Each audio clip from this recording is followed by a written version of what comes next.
दो बड़ी गलतियां जो पंडित जवाहरलाल नेहरू के प्रधानमंत्री काल में हुई। सबसे बड़ी गलती जब हमारी सेना जीत रही थी, पंजाब का एरिया आते ही सीज फायर कर दिया गया। अगर सीज फायर 3 दिन लेट होता तो पाक ऑक्यूपाई कश्मीर आज भारत का हिस्सा। संसद में केंद्रीय मंत्री अमित शाह ने देश के पूर्व प्रधानमंत्री जवाहरलाल नेहरू पर एक ऐसी टिप्पणी की है जिससे राजनीतिक माहौल गर्मासा उठा। नेहरू के ब्लंडर्स को गिनवाते हुए अमित शाह ने जो भी कुछ कहा उस पर कांग्रेस नेता भड़क उठे हैं। वहीं एक प्रतिक्रिया सांसद नवनीत राणा की तरफ से भी आई है। नवनीत राणा ने अमित शाह की नेहरू को लेकर की गई टिप्पणी पर क्या कहा वो आपको सुनवाएंगे। पहले आपको सुनवाते हैं अमित शाह के उस बयान को जिससे राजनीति गर्मा उठी है। एक शब्द प्रयोग पर बहुत बड़ी आपत्ति की।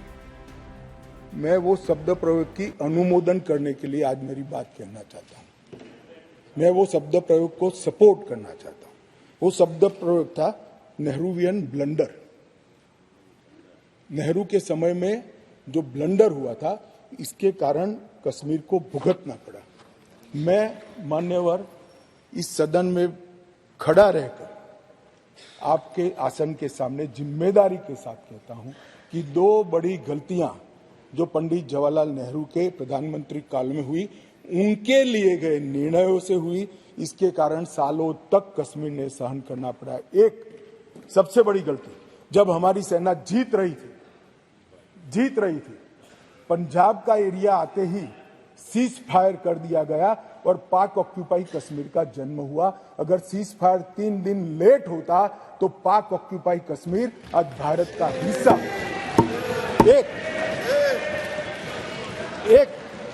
एक पूरा कश्मीर जीते बगैर सीज फायर कर लिया और दूसरा यूएन के अंदर हमारे मसले को ले जाने की बहुत बड़ी गलती की। ये मिस्टेक नहीं थी, ब्लंडर था।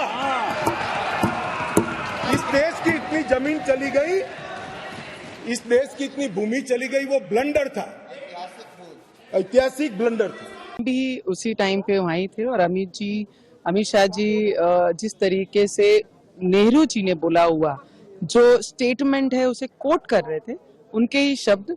तो मुझे लगता है कि देश के कोई भी ग्रेट लीडर अगर मिस्टेक करते हैं और उसका भुगतान देश के लोगों को करना पड़ता है, तो मुझे लगता है अगर वो मिस्टेक होती नहीं तो आज तक इतने सालों तक उस जगह के लोगों को उनके अधिकार से वंचित कोई नहीं रखता। तो मुझे लगता है उसके बाद भी नेहरू जी के स्टेटमेंट के बाद भी कांग्रेस ने उस गलती को सुधारने का काम नहीं किया, उस गलती को कंटिन्यू रखा। दुख उस बात का होता है कि जब उनकी ही पार्टी के हेड व्यक्ति प्राइम मिनिस्टर और देश के चाचा जिन्हें हम कहते थे, अगर उन्होंने खुद की गलती स्वीकारी थी और उसके बाद भी कांग्रेसियों ने उस गलती को सुधारने की कोशिश नहीं की बल्कि उसे ही कंटिन्यू किया गया, तो मुझे लगता है इसे एटीट्यूड और एक गलतफहमी में जीना इतने सालों तक और किसी को उनके प्रॉब्लम्स में डाल के रखना, ये तो लगता है मुझे कांग्रेस की बहुत बड़ी गलती रही है।